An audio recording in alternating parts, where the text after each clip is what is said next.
Hey guys, this is Anthony, and as I mentioned in a few of my posts on LinkedIn, I've started to go back to school again, and this time it's at Ball State for their Master's of Science in Information and Communication Systems, and it's part of their center there, CICS. We're the first online cohort, and we're just in our first month here, rounding out this month here pretty quick. And I kind of wanted to touch base from a perspective as someone who is learning some of these things for the first time and give my view. There's definitely people who keep track of technology and how it's shaping our world and are up to speed on it. I don't think I'm necessarily a latecomer or one who is not into technology, but there are certain aspects that I think we hear about, but we don't really necessarily know how it will turn out, have any ideas where it's heading, and often wonder, is this just some sort of pipe dream that people are dreaming up just to sell stuff? And so one of the books that we've been delving into, among many really interesting books between the two classes that are linked together, is The Inevitable by Kevin Kelly. And really his first set of comments in his book, I think, are so very helpful. He talks in the second chapter about cognifying and how that there will be major jumps that happen by making quote unquote dumb things just a little bit smarter. And I found this really profound because I think that in technology, there is this idea that we sort of start here and then we make this sort of big leap. And we don't always understand that technology, quote unquote, breakthroughs often happen in much smaller steps than what we may really see. The steps are happening at a more rapid pace, but they are happening nonetheless.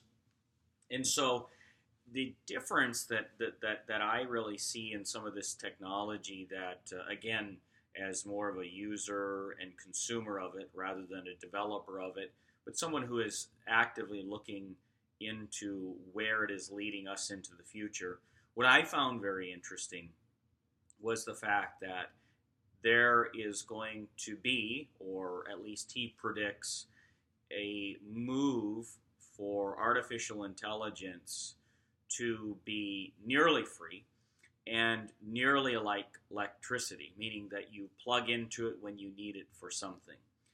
And that the cognification of it, where there is small incremental changes in learning, in growth in this area, is what is going to lead us into the next, especially 3 decades, he predicts. And so there are going to be many challenges along the way, but as anybody would guess, there will be jobs that will be replaced. And like in our technology economy, there will be many jobs that will be created that we didn't know about. But what I found so interesting was sort of like this middle ground where there would be people who would have a skill or ability or aptitude, however you want to put it, in working with artificial intelligence and knowing how to deal with those systems. Now, I don't really know what that looks like. I don't really quite understand it. That's why I'm kind of posting this video, because I believe it's important to kind of chronicle where you start or where you come from, and then also look out and see where you're going. And I don't think we should be ashamed, as he puts it, that we're all going to be newbies. We are going to be nearly perpetual newbies at this stuff. So that is a key component that I want really people to think about, is that there will be a time where there will be a new skill that is needed. I'm not saying it's totally new, because I think that we all understand that there needs to be an aptitude for technology in general.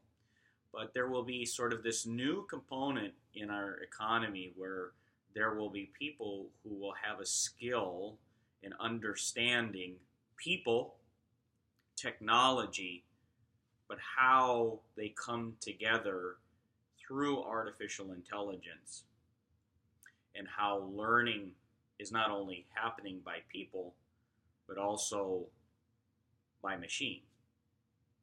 And that, among many, many things, will be something that really is new right now, but it definitely will be part of the equation as we go down several decades.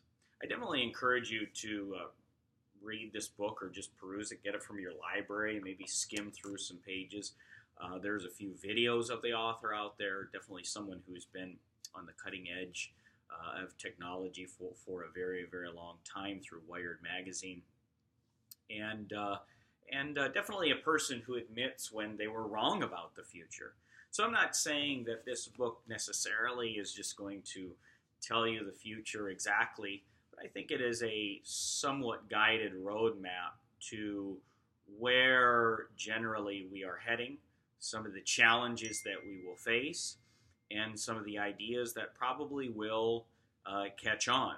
I will say this, that he has pointed out that we think of artificial intelligence as this robot that learns and does all this stuff and is nearly human-like. And he believes that that is way, way off into the future, and sort of a dream that everybody centers on because we see so many science fiction movies. But artificial intelligence will be something very different than that, in that it will be utilized in a way that may replace our internet. It won't be Internet 2.0, but it will be like electricity, where we sort of plug and play and use what we need, and it is nearly commoditized. And there will be specialists in this area. There will be people who are utilizing it in a very unique and special way. And then there will be the mass public who utilizes it. And we're already seeing that. And I think his profound quote when he talked to the head of Google back a few years ago, not quite 5 years ago, he said, where are you guys going, with this search engine? And he said, we're really developing AI. That's what we're doing. So, again, that's just food for thought. I think it's important to talk about it, talk about our thoughts after we read something, and then go from there. So, I'll hopefully put some more videos out there as we go along in our classes through CICS. Kudos to them for going ahead and taking their ground program and putting it online. It definitely has helped many young and some people my age or even older to tap into this program and some of the quality people that they have at Ball State, but also quality people that they're bringing in from the outside, whether it's consultants, advertisers, technology companies, so on and so forth.